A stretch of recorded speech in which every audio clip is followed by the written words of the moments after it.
Now, let us have a look at a number of geopolitical issues.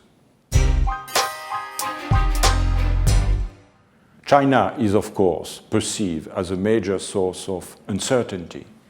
The party's plenary session in March will tell us how Beijing intends to manage growing social unrest in the face of economic transition and against a backdrop in anti-corruption drive and delayed political reform. China's geopolitical rise in Asia is here to stay and clear to see, but international expert forecasts vary regarding developments in the domestic political arena.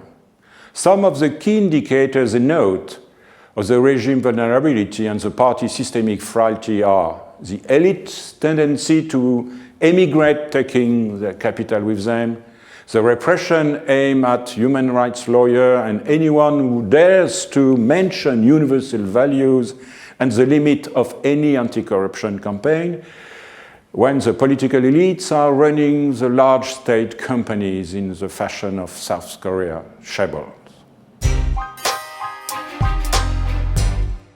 Russia is intent on regaining its rightful position in the world and is convinced that there is a Western plot against it. Ukraine, the color revolution, support for regime change, NATO expansion.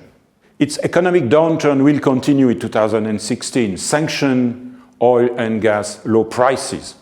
And this may force policy change, especially as the patriotic euphoria with which the Russian public greeted the stealth invasion of the Crimea has now evaporated. There are discussions about the privatization of 7 companies and clear disagreement between liberal and Siloviki about the decision to be made. The chairman of Sberbank, German Gref, said recently that Russia has lost the competition by its over-reliance on oil export. He also said, and I quote, "We are among the loser countries, the downshifter countries. The Stone Age did not end because we ran out of stones, and we can say that the age of hydrocarbon is also already over." Gref called reform of Russia utterly ineffective system of state management the #1 priority.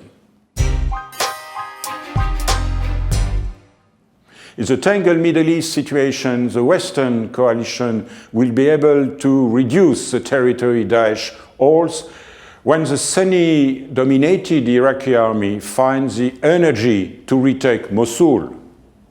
However, the risk remains that if Daesh is defeated in the east, it will mutate into a network threatening Turkey and Russia, Europe, North Africa, and South Asia.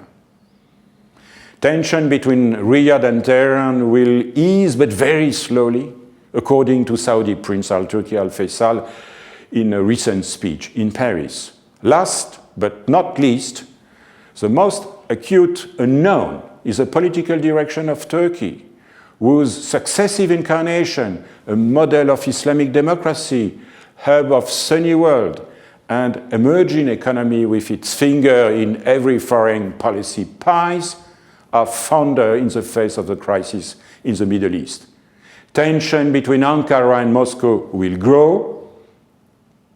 Migration pressure on Europe will remain. Angela Merkel is back on again in Turkey to discuss migration policy.